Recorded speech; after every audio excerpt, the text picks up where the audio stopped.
Kept you waiting, huh?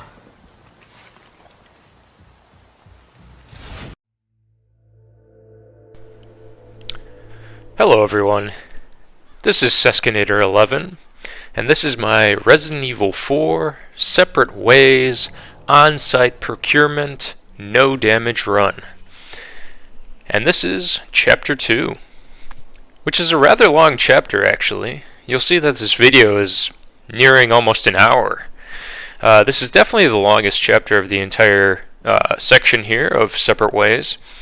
And yeah, it's purely because you're running all throughout the village, you're doing a lot of backtracking, trying to find where Luis is, and even though Leon pulls a whole, white male thing, accent, and calls him Louis, which I suppose you can, depending on the person's preference, but yeah. Luis, if you want to go by the Spanish version. But yeah, you'll find us in the house, in the midpoint. I know that when you're escaping with Leon, you go through this house once. But as Ada, we're going to be running away from this house and then coming right back. Again, going back and forth throughout the village. And that was a great headshot just then. The handgun that Ada has is very powerful, as you can tell. And it'll prove to be powerful, especially for the Sadler boss fight coming up in Chapter 5. But we are not there yet. And instead, we're going to be picking up golden chicken eggs that we're not going to even use, because this is a no-damage run. But yeah, folks, I suppose this chapter could have gone way faster if I actually just ran past all the enemies. But what's the fun in that? This is Resident Evil 4, no less, where the combat is meant to fight against all these people, to fight against all these ganados. So, you'll see me doing just that. Because it's a lot of fun. I mean, if I were to run past every single enemy, it would definitely not be as fun. But in the later chapters, you'll see me do that a bit more because I have no choice. There's not enough ammo in this segment for the shotgun or for the handgun to be able to take on literally every single enemy. So, you'll see me doing that a lot less in the later chapters. There's another headshot. Look at that. Bam. I love that satisfying headshot in games, where they just go splat. It's the best. See, there it goes again. But anyway, folks, you'll probably be pleased to know that I finally installed a new game on my PC, and that game is Control, which I'm very excited to play. Something other than Destiny 2. I finally broke away from that grind. Not entirely, of course, I'm still playing that game, but I am playing other games as well. So I think Control will be the next one, and then probably after that I'll move on to Doom Eternal, which I'm very excited for, and part 2 of the DLC. The trailer just dropped. Well, actually, the teaser. The trailer will drop in a couple days, the full trailer. So we'll have to see how that goes. I heard that the first part of the DLC is very challenging. There's a lot of tough enemy encounters, and a good amount of people in Seraphim 17's community have been playing it and beat it on the highest difficulty, which I'm very interested to try out. But first, I have to get through the main campaign of the game first and see how that goes. I'll probably start on, I believe it's ultra violence difficulty, which is basically the hard version of Doom's difficulty, and then after that you get to nightmare difficulty, which is much harder. And I don't think I'll be touching the ultra nightmare difficulty, which is permadeath essentially, because, well, I'm just not interested in that. I did enough permadeath runs with Outlast and Outlast 2. I believe Dead Space did that as well, but there's also there's a limited amount of saves, so you can at least still save in the game. And I don't believe that Doom Eternal allows you to save, unless you can back up your save. But don't quote me on that. I'm sure that you have to do it all in one sitting. which is honestly ridiculous because Doom Eternal's campaign, I hear, is about 30 hours long if you really explore and do a lot of things. I'm sure it's much shorter if you do it speedrun style, but it's apparently very long. So I'm excited to explore all it has to offer and see how the combat is. Very excited to feel the dash mechanics of it, because in Doom 2016 there was no dash. And yeah, that dude almost hit me with the axe just then. That would have been a restart. And if I really wanted to, folks, I could have gone back to the typewriter and manipulated the checkpoint, but I didn't really feel like doing that. Instead, I just wanted to take all these guys on.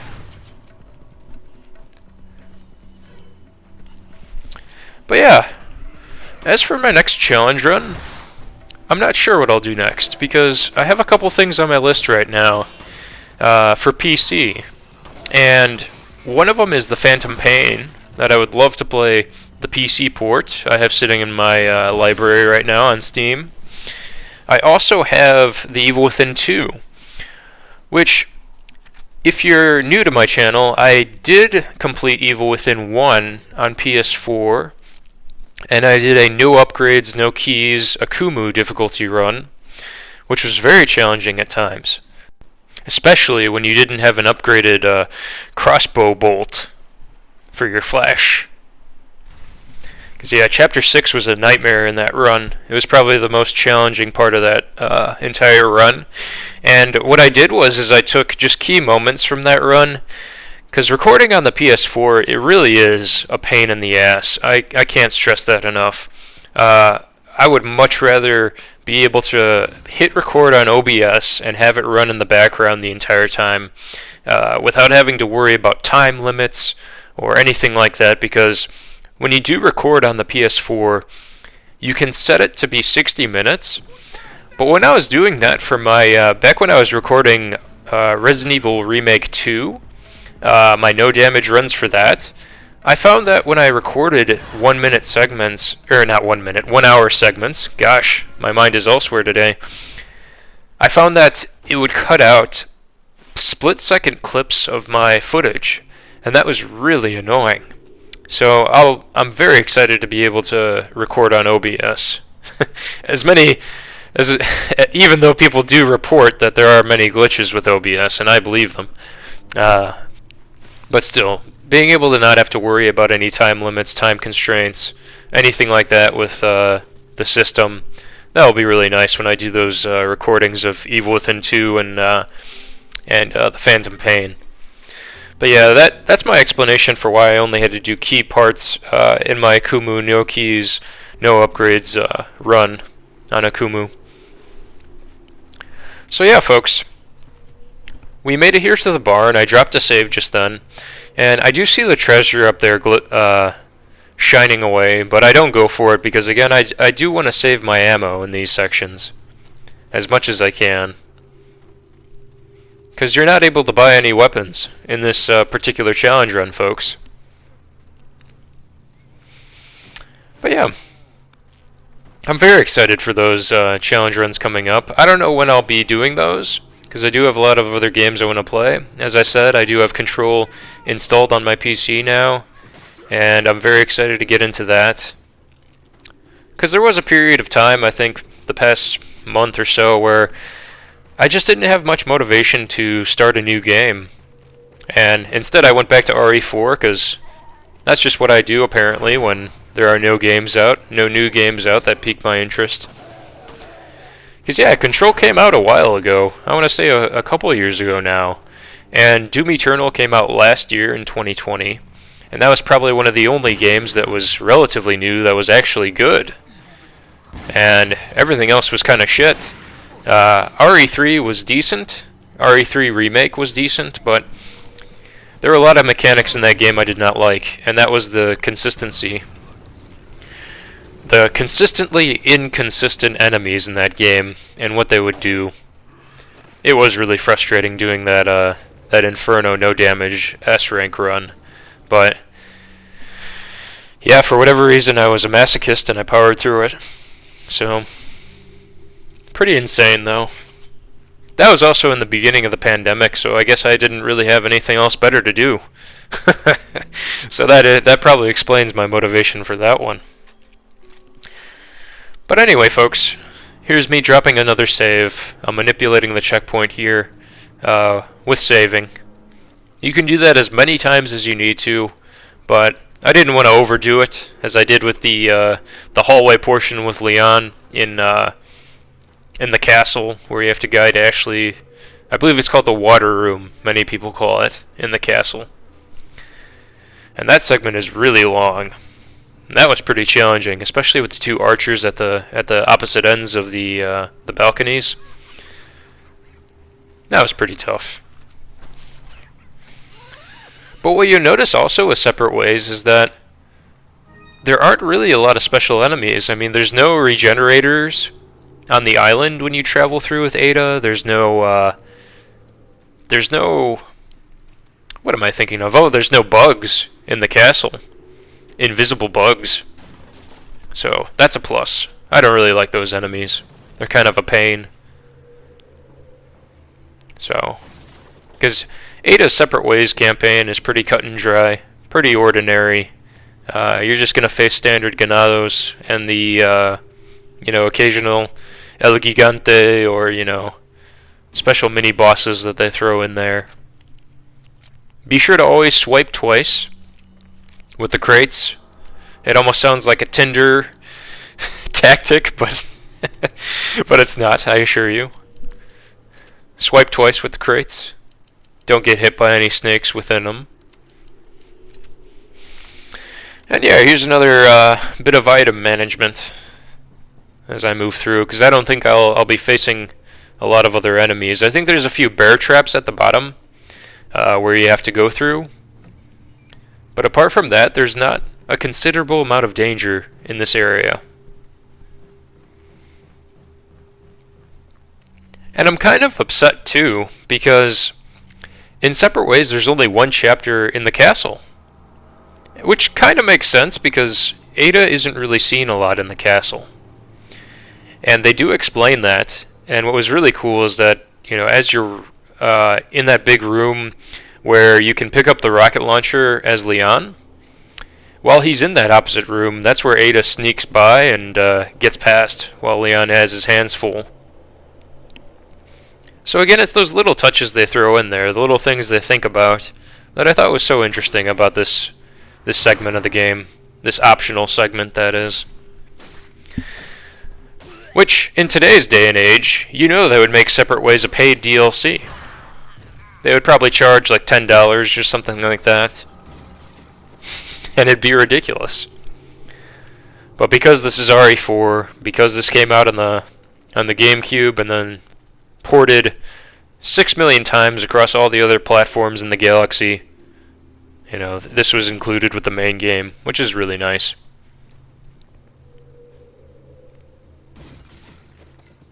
I am surprised though that with all the ports they made, they didn't get a chance to update the visuals on the cutscenes in Separate Ways. They did it with the main game, but they didn't do it with the cutscenes in here. Because you'll see that the cutscenes are looking atrocious. And very cloudy, very foggy, as if they went through a blender. But yeah, this is me being very careful. I'm trying to make sure I don't walk into any bear traps, because having to walk through a bear trap means restarting the checkpoint. So here's a couple right there. Sometimes the detection on the bear traps can be finicky as well. So be very careful. But yeah, folks, I'm wondering, what are you guys playing in 2021? As the pandemic looms on even more. Granted, there are vaccinations, which does help, but the distribution of the vaccinations is kind of shit at this point, and hopefully it improves. But what are you guys up to? What are you playing? You can say in the comments sections below, because I'm certainly interested. I'm wondering if anybody's doing a nostalgia trip, like with RE4 or something similar. And granted, RE8 is coming out, and I do want to talk a little bit about that as we're having some downtime here. RE8 Village, as it's called, doesn't really interest me at all. And I think I mentioned this in my RE4 run, that I'm not a fan of RE7 at all. In fact, it makes me disgusted, honestly, the way they handled that game. And one of the reasons being is the movement. Ethan moves as if he has a turd stuck in between his ass cheeks and he can't move fast. And that is ridiculous. Because if you play games like Outlast, which is clearly what RE7 is trying to mimic and steal from in terms of mechanics, in Outlast you can move so fast in that game. The movement was fluid. It was so nice. But RE7, gosh, you move slow. And it's such a pain in the ass. That's one of the reasons I hate that game. And another reason is because it's in first-person mode. And honestly, horror games can be very well done if in first-person. However, that game just did not feel right to me. And it was really unfortunate as well because I did claim a copy of PT back when it was released on the PS Store, but I didn't buy a PS4 fast enough to be able to download it onto my system, so I never got a chance to play it myself. But looking at that footage, I'm sure the movement was a little bit better even in that game too, which is another thing that I'm sure RE7 was taking away from. But yeah, folks, you're going to see me take my time here because I'm trying to hit the dynamite in the guy's hands. And, with the forced, realistic shake of the reticle of the aimer, it takes a bit of attempts to try to hit him. But luckily he doesn't see me at all. He doesn't detect me at all, which is really nice. So, I had that going for me.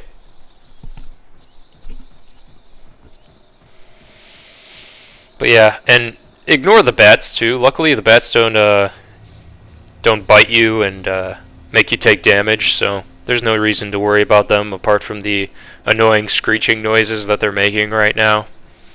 So you can go ahead and press on.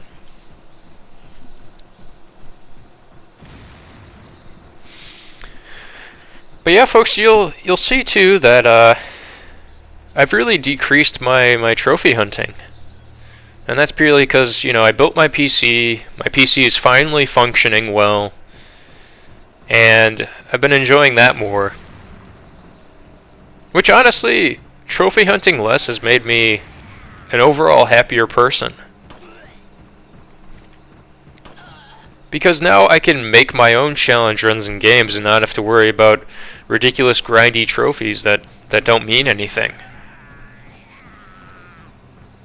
I can do challenge runs like this. I can do challenge runs on my PC, and that's the beauty of games, is you can play them any way you want to, which is amazing.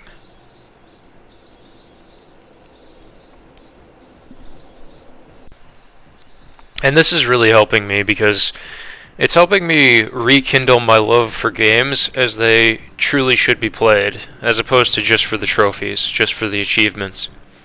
Don't get me wrong, I go back occasionally and still trophy hunt, as it is enjoyable at times, and it provides a good reason to replay games. But I don't want it to consume me like it did before. Having a PC now where I don't have to care about achievements helps me really get a chance to enjoy a lot of games. And again, folks, it's my own decision. It was my own decision to keep my trophy list clean and only play games that I was interested in and want to go for the platinum in. But on PC it gives me a lot of room for experimentation because I don't care about my achievement list or anything like that. And right now I'm actually going through Uncharted 1 again, remastered. I originally played the first one on PS3. I enjoyed it a lot. And I remember it being extremely challenging, purely because the shooting mechanics were at the earliest stage and they were just trying to figure out how to do them, how to use them and implement them properly. Which was further tailored in Uncharted 2, which Uncharted 2's shooting feels amazing. And Bluepoint Games actually took that game and adopted the shooting mechanics from Uncharted 2 and put them in Uncharted 1. So the shooting feels a lot better. But what's interesting is that I did play Uncharted 4 recently, as you'll see on my channel, and I replayed it on Crushing. And the platforming section in that game is almost automatic compared to the first game. The first game, if you move the analog a certain direction, Nathan will jump in the opposite direction, and you will die. Which I was laughing about to myself as I was playing the game, because it's so funny how games nowadays with the platforming make it almost automatic to get from one space to the next. You don't even have to think. All you do is just move the analog, you tap X, and you can basically, the character does it itself, himself or herself, the entire time. And that was so funny when I was playing Uncharted 1, because I actually had to put thought into the platforming as I was going through it. I couldn't just blindly just tap X and move the analog in the general direction of the next ledge or edge for Drake to be able to jump to him. No, I had to actually hold it exactly towards the edge or the platform that he had to jump to and make it, as opposed to just close my eyes and press towards that ledge and he'll do it automatically, like he basically does in Uncharted 4. So I thought that was really interesting. You know, games these days, they're catering so much to the casual player, which again, that's great. You know, having a bigger player base is obviously good for the business, good for the industry. You know, it gives them more money. But at the same time, the challenge is not at all there anymore. And even games on the hardest difficulty these days are not nearly as challenging as games earlier on. Which is kind of a shame at the same time, because I do miss that kind of challenge in games. And beating a game on the hardest difficulty used to mean something. And nowadays, it really doesn't mean something at all. Or they just stick permadeath on top of it and call it a difficulty. But no! Even games like Evil Within with Akumu, that was drastically different from Nightmare. Akumu difficulty actually added enemies in certain sections that weren't there. They would make them tougher, they would make them have different movesets at times. And it was so much fun. It was a fun thing to experience. It was almost like a new game. But no. Games nowadays just tack on permadeath. Permadeath. And they call it a difficulty. When they didn't change much about the mechanics, they didn't change much about the enemies. And it's kind of shit. It's really disappointing. But yeah, folks, it is what it is at this point, and we have to try to value the experience we have in games. Because there are still some fairly good games out there that get released. They're just nowhere near as good as they were before. And I do understand that the pandemic puts a huge impediment to these type of things. And the developers are really struggling, you know, not being able to communicate with one another in person versus virtually. That's a huge impediment to making a game, especially a game that is very detailed and requires a lot of technology, a lot of mechanics, a lot of textures, a lot of things to be implemented, and it needs to run soundly. But yeah, lately I just haven't been interested in new games. They just don't speak to me anymore, and especially with the atrocity that was Uncharted. I'm thinking about Naughty Dog, but more so Last of Us Part 2. Which, there is a whole debacle behind Last of Us Part 2, folks.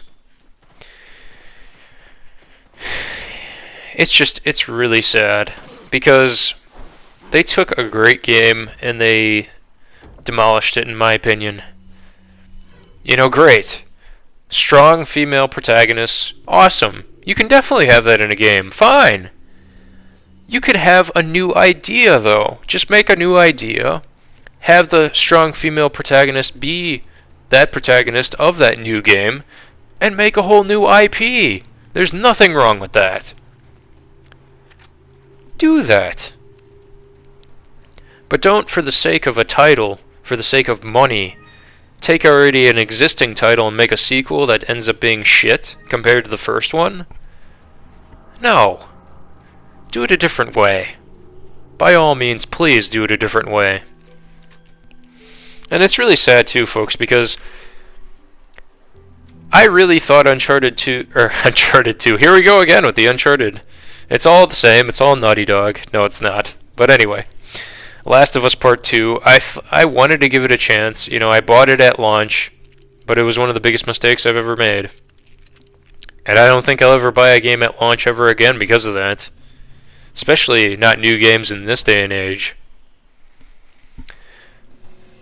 It's really funny too because I hardly buy games at launch. There are very few that I do. And back when RE2 remake came out and RE3 remake came out, I think RE3 came out last year, I bought those at launch because I knew that they would be very interesting games, and it was a franchise that I know and love. So I had confidence in that.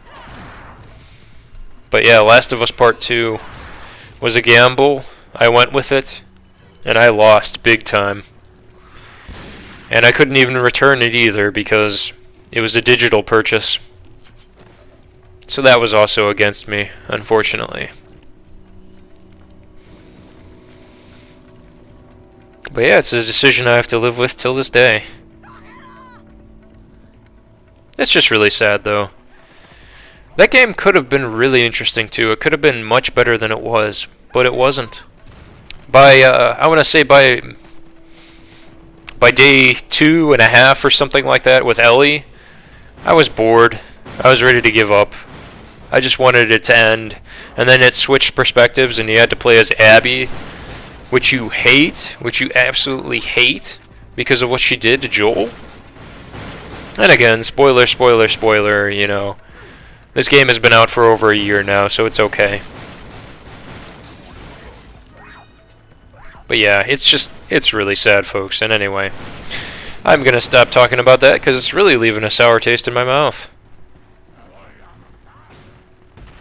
But yeah, 2020 was a pretty upsetting year for games, with the exception of Doom Eternal, which I'm very excited to play.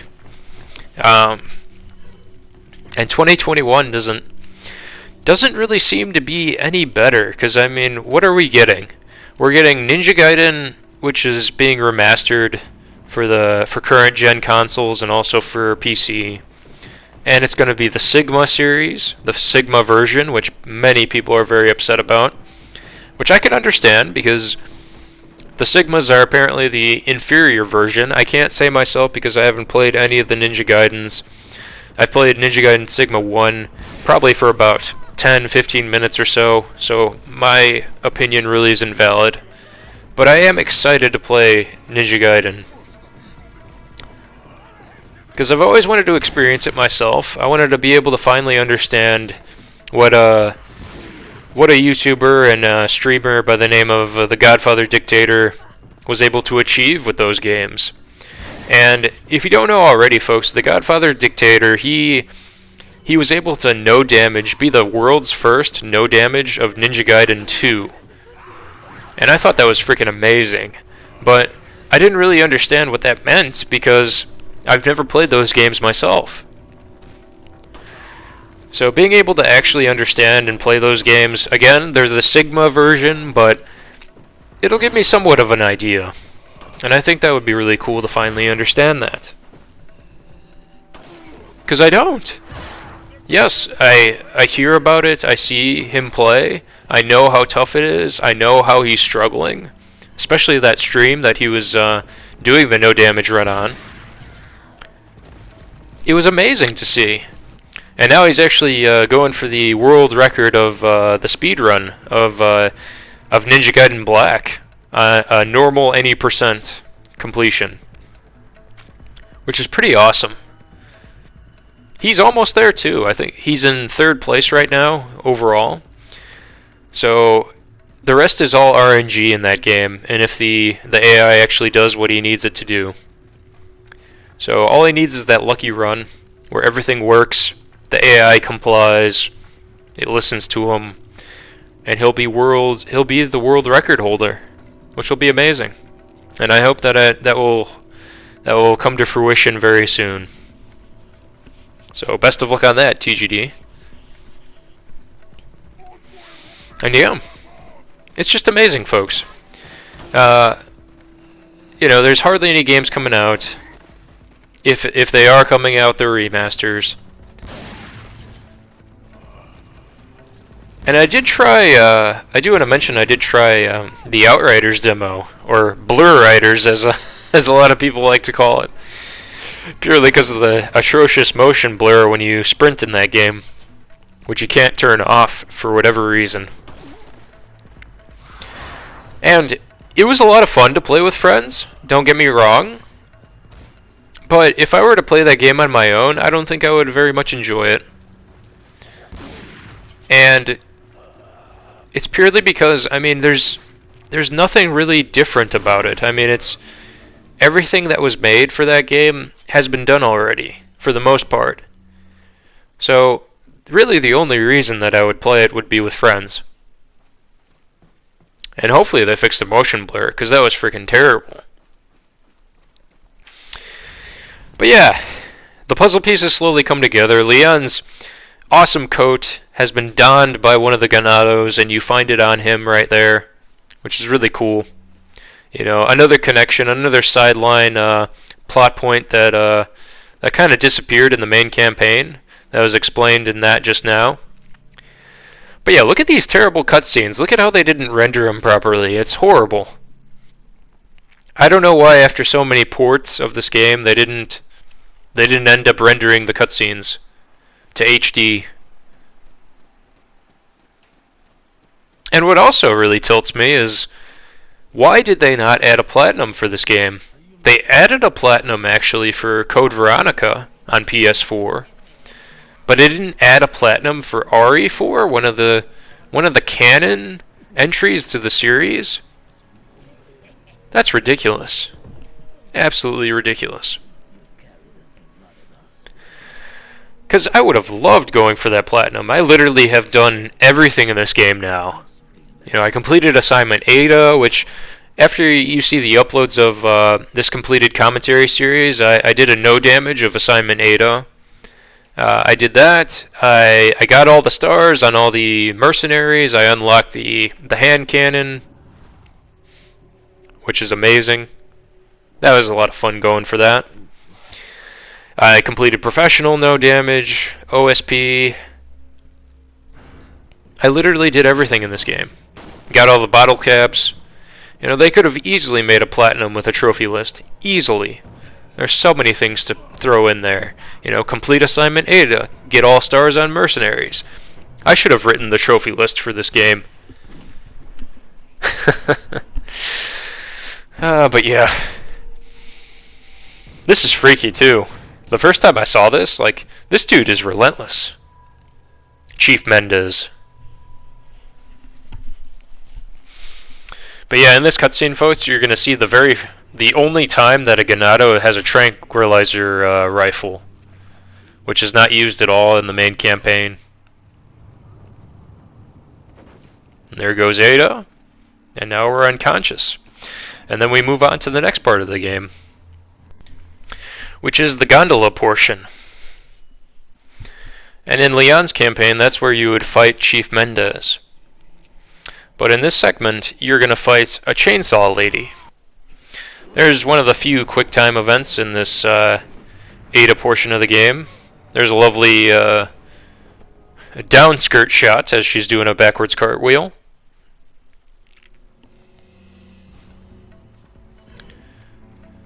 And now we're immediately thrown into combat. So what you got to be careful of here, folks, is that the dudes in front of you have axes that they can throw at you at will. So I use the shotgun immediately on them, and I try to keep them on the ground at all times. Because right now I have more shotgun ammo than I do pistol bullets, so I'm not being bashful with the shotgun right now.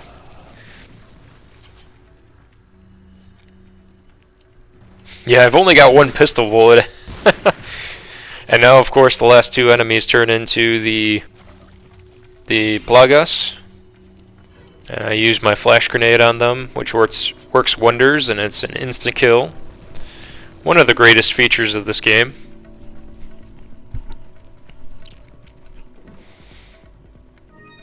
Yeah, I grabbed the green cat's eye, which you really don't have to go for.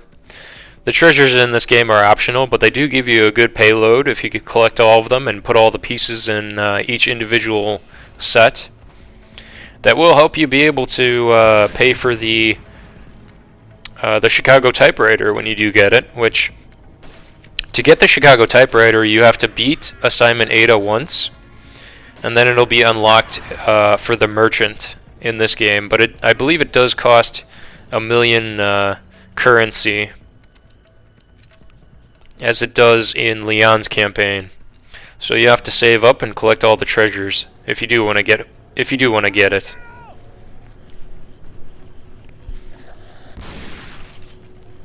Oh, look at that luck just there. Another plaga.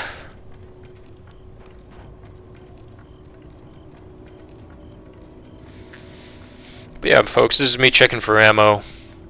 I'm looking around, checking to see if this dude will follow me. Checking the map to see where I need to go.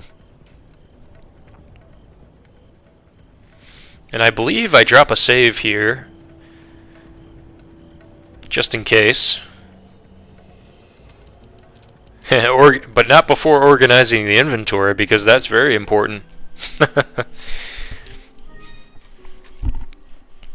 It's so interesting too, because there's a lot of thoughts on the inventory system. You don't really hear people complaining about it a lot, but when you get those few unique complaints about it and how people can't tolerate it, like they just want boxes to be able to have, as opposed to just organizing your suitcase. Because I love organizing this suitcase. It's one of my favorite parts of this game, is item management and being able to just move stuff around, Tetris it away. It's like a mini game in itself. But some people, they just don't have the tolerance for it. And I think that's pretty funny. But to each their own, right? To each their own.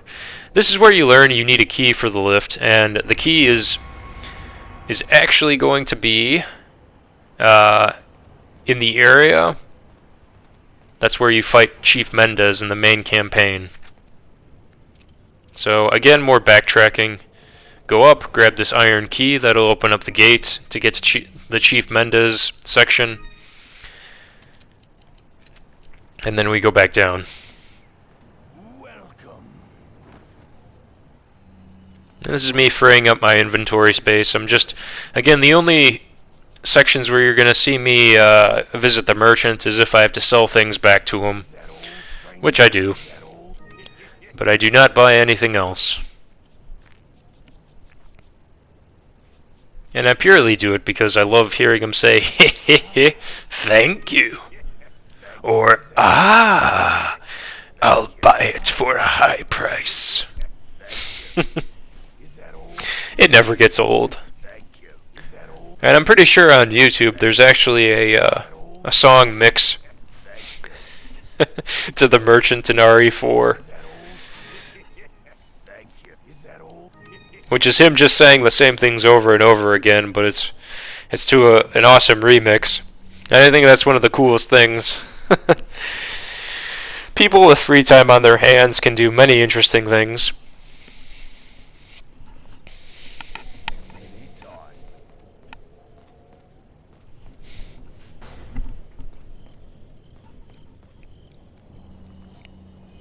This is me checking where I need to go, and it's showing me I actually have to go back there because the lift is still locked. We can't access it. We can't get it moving. So we'll have to go back to the barn where we fought Chief Mendez. And this is where I'll be dropping a save really fast. And we're going to make our way there. Again, folks, try not to repeat what I do actually in this guide, because a lot of the times I try to kill all the enemies. But try to save your ammo, because in the later chapters you really need it, especially for the ganados that have guns or bows and arrows or crossbows, because those arrow sections are really annoying. And there's a segment coming up in chapter 4 that I really hated. Chapter 4 and mainly in chapter 5 as well. Those are definitely where the difficulty spikes are in this game. In this particular campaign, that is. But yeah, here's our lovely chainsaw lady. She's about to be barbecued. Again, the flame grenades with the 60 frames per second do a lot of damage to enemies and kill them instantly. It did a lot of damage to the chainsaw lady, but you still have to shotgun her a bunch of times in the face. And I'm wondering if I were to position her in between the flame barrel and toss a flame grenade in between them, if that would instantly kill her like it does with Mendez, as you saw in my main campaign of RE4 run on Professional. Because the first time I've ever saw that made my mouth wide open, just in awe. Like, I couldn't even believe that. I couldn't believe that was possible even on professional difficulty. And when I saw somebody do that, pull that off, I forgot the person's name, but they get all the credit for that, whoever discovered that tactic. Because that was really cool.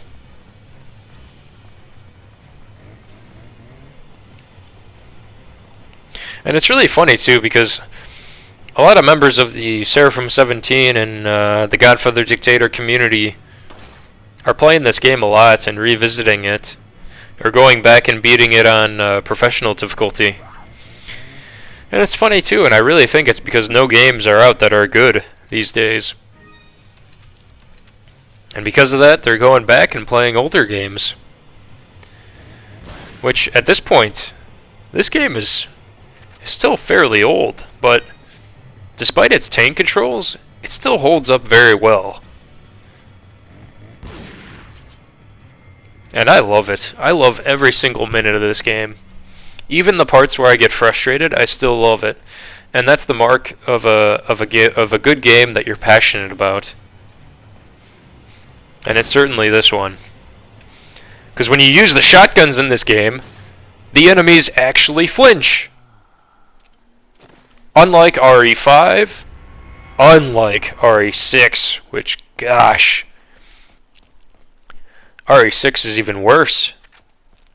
Because the enemies in that game, all they do is just dissolve. They don't even get pushed back or fly backward when you hit them point blank with a freaking shotgun. It's ridiculous. But if I had to choose between RE7 and RE6, I would definitely choose RE6. RE6 any day of the week compared to RE7. Because at least with RE6, the movement is much better. But yeah, right now I'm actually coming to my senses. Oh, maybe I'm not. I thought I was going to run past these folks, but instead I knife them to death.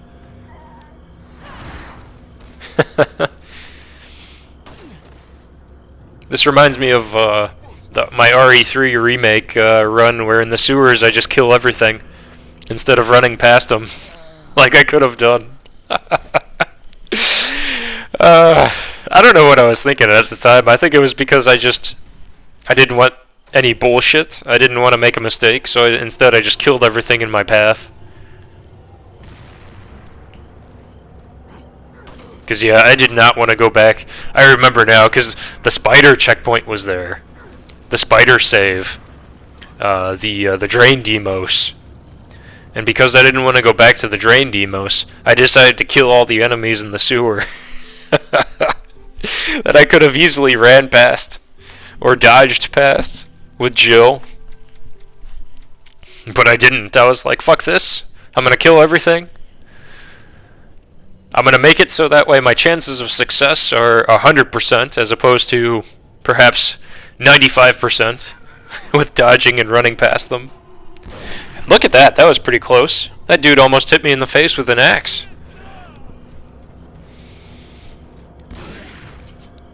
But yeah, with this segment, I'm actually just running and gunning. I'm going to activate the lift. And I'm going to run right straight to it because I actually did take damage in one of my attempts on this section. And that was because I was trying to kill everything. So, learn from me, folks. Don't try to kill everything. Just run past everything and save your ammo. Because you're going to need it later on. And I don't know if that's a time thing. I don't know if you have to wait for the cart to actually align to be able to jump on it. But you might be able to just spam square and get right on even though the cart is not physically in front of you. So use that to your advantage. And now all we have left in this chapter is the El Gigante fight, which didn't end up being as bad as I thought it would be, because you're not able to choose in this section. You actually have to fight one. Because in Leon's campaign, you could choose to either go the El Gigante route, or you could go the chainsaw route. And I ended up going the chainsaw route because I didn't want to take any damage easily from the El Gigante. And also, guzzle up all my ammo too, because I was doing the OSP run for that as well. So yeah, here's me checking the door. It's locked from the other side. There's no way to get into it. And I press on. Just scavenging around, picking up any ammo I see, which is very important in these type of games. So always look for ammo. But yeah, going back to RE7, the main protagonist in that game too just really pisses me off. There's nothing good about Ethan. Like, he's a really shit protagonist. You know, he treats his girlfriend like shit. Yes, he's looking for her and everything, but just the way he talks to her, just the way he reflects, he just sounds like an asshole. He sounds like one of those, you know, like privileged assholes. In my opinion, of course. Like where, oh, I've got a girlfriend. I make 6 figures in a year. Oh, I'm DSP. Oh, you know, that kind of what he reminds me of. DSP smug. Which, if you don't know DSP, that's Darkside Phil. And yeah, I'm not even gonna go into Darkside Phil because the past few years, what that man has done in his career in online gaming and streaming on Twitch, and the begging he has done for money is just absolutely atrocious. But I'm going to leave it at that. More things to be sick about and nauseous about. But yeah, here we are, folks. We're in the El Gigante portion. I'm going to be looking around. You have a good amount of space here before you're going to trigger the fight. So be sure to take advantage of these platforms, scavenge for any ammo you see, because you'll need it. And the game is pretty generous in this regard, giving you ammo. So pick up any that you can find. And what's surprising here is that Ada's handgun still does a lot of damage. It is the latest handgun that you pick up in the game, in Leon's main campaign, so it makes sense. But one would think that the handgun would do less damage than the shotgun. And I think it's because the shotgun spread is so much that when you fire it from a distance at El Gigante, it doesn't get him as often as much as the handgun would at precision. Because yeah, the handgun's shots are very precise after all. So take advantage of that. That's my biggest recommendation. Yeah. What's really finicky about this area as well is that when you try to use the hook shots, you have to stand in a very particular place to be able to go up to the platforms with her grapple hook. But yeah, here's me going for El Gigante's head with my pistol. And retreating backwards, because I don't think he can throw things at me. I think he can just run through things. Run through all the geometry in front of him. Which he clearly is. At a very brisk pace, so be careful. It's me donning a grenade.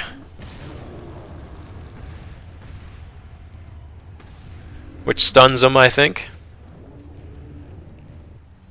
Yeah, so he's on his knees. So then I throw another grenade, which does a considerable amount of damage. Then I put the handgun back on.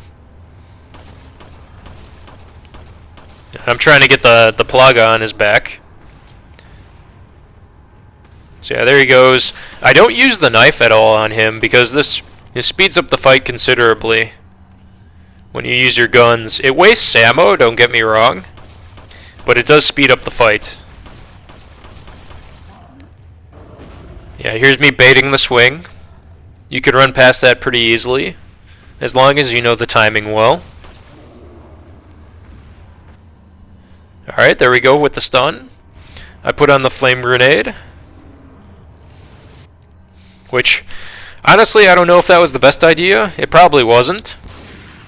But I think a couple shotgun shells to the face, to the plaga, puts him down for good. So there you go. That fight could have been handled a little bit differently, but this gets the job done. So, no damage of the El Gigante fight with the handgun and the pistol, or the handgun and the shotgun, my mistake. And that is effectively the most challenging thing in between us and the end of the chapter. But yeah, folks, there are 3 more chapters remaining after this. They're all completed. All I gotta do is finish the commentary for them, and they'll be uploaded in no time. So hopefully I'll get those on YouTube in the next few days.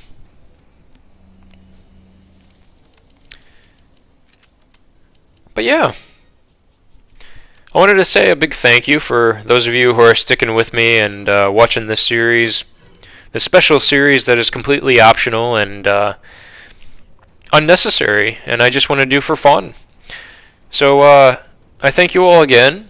You all have a good one and take care, whatever it is you are doing. And I will hopefully see you in the next video, which is Chapter 3.